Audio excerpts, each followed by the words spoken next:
people want to forget the pandemic, even though we still have some concern about variants, likely the worst of it is well behind us. And as you said, there's the problem in Ukraine and many other challenges in the world. So this year is very key. While it's still in our mind that we had millions of deaths and trillions of losses and something almost as bad as a world war, that the modest investment in the global team and the modest investment in R&D for new tools, now we should commit ourselves to that because we won't go another 100 years before we have a pandemic. People travel more, we're invading natural habitats. It's very likely, I think, in the next 20 years we'll have another one. And so we need to have that readiness so that every country can stop the outbreak before it goes global, or at least limit the deaths like the very best countries did this time around. Medical research budgets are going up in places like India and China, so that'll contribute as well. Europe has a research budget, and they've promised to dedicate some of that to pandemic tools.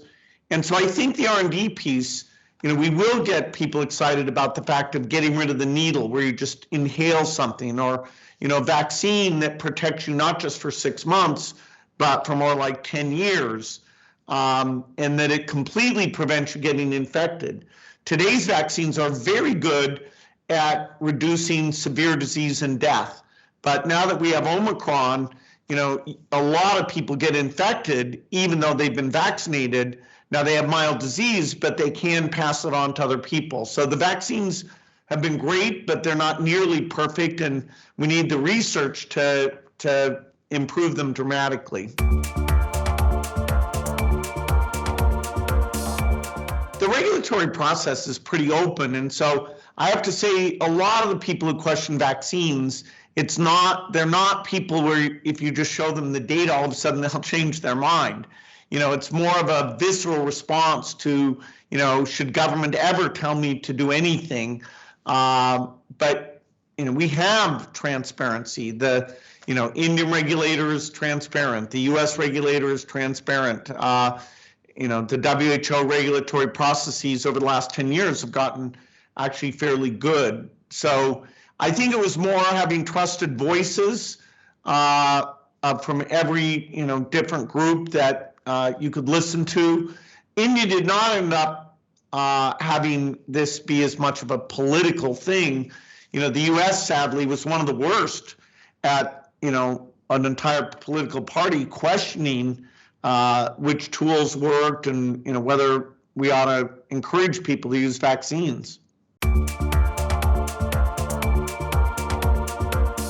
Well, the U.S. did one thing well, which is it put out a lot of money to vaccine manufacturers to create a COVID vaccine. So almost all the vaccines other than Pfizer relied on money from the U.S. and another group called CEPI.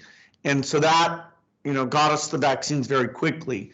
Where the United States gets a very low grade is that even though we have lots of diagnostic companies, the government didn't organize them so that we had large-scale testing early on. All these PCR test companies, it was the Wild West in terms of big backlogs and how you found testing capacity. That all should have been behind one government website, and then very early on we should have had quarantine policies. So Australia, Taiwan, Singapore, there are countries that really did this right.